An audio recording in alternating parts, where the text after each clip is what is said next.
கொடுமைன்னு கோயிலுக்கு போனால் அங்கே 2 கொடுமை கூத்தடிச்சிக்கிட்டு இருந்ததுதான் அப்படின்னு ஒரு பழமொழி சொல்லுவாங்க.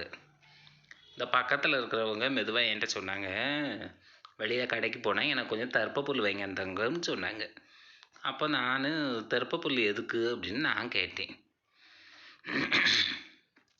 அதனால அவங்க சொன்னாங்க, நைட்டு கிரகணம் பிடிக்குது, கிரகணம் பிடிக்கும்போது தர்ப்பப்புல்லை அரிசியில் போட்டு வைக்கணும், சாப்பாட்டு மேலே போட்டு வைக்கணும், உப்பில் போட்டு வைக்கணும்னு சொன்னாங்க.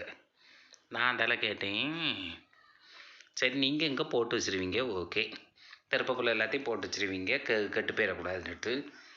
பெரிய பலசர கடையில் தர்ப்பப்புல் யார் போட்டு வைப்பா? அந்த அரிசியில் உப்பில் அதெல்லாம் ஏன் கிரகணம் முடிஞ்ச மறுநாள் காலையில் போய் எதுவுமே வாங்க மாட்டோமா கடையில்?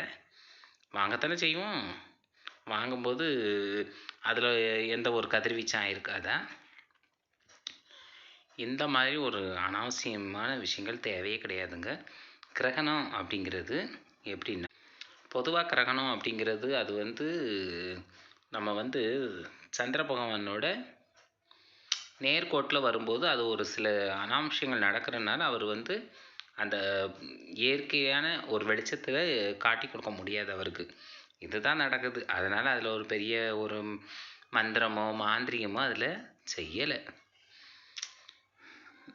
நிறைய பேர் சொல்கிறாங்க, டிவியில் நியூஸ்லலாம் டிவி நியூஸில் சொல்லலை, ஃபேஸ்புக்கில் சொல்கிறாங்க, வெளியில் போகக்கூடாது, கர்ப்பிணிகள் வெளியே வரக்கூடாது அப்படின்னு சொல்கிறாங்க. பொதுவாக நைட்டு 9 மணிக்கு மேலே தான் கிரகணம் நடக்குது. கிரகணம் 9 மணிக்கு மேலே நடக்கும்போது யாருமே ரொம்ப வெளியில் போக மாட்டாங்க.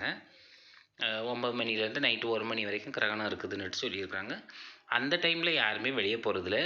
மேக்ஸிமம் இன்றைக்கி சண்டே வேறு, மற்ற நாள் கூட வேலைக்கு போயிட்டு வர லேட் ஆயிரும், அப்படி ஆயிரும். இன்றைக்கி சண்டே, எல்லாருக்குமே லீவு நாள் தான். அதனால் இந்த கிரகணம் பற்றி பயமே கிடையாது. எல்லாருமே வீட்டில் தான் இருப்போம்.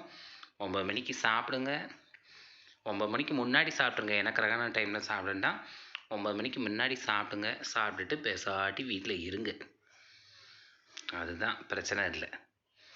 அதுக்காக கிரகணம் பிடிக்குதுன்னு அது இதுன்னு போட்டு மனசை போட்டு உழைச்சிக்கிட்டு கிடக்கண்டாம். ஓகேங்களா? பாய்.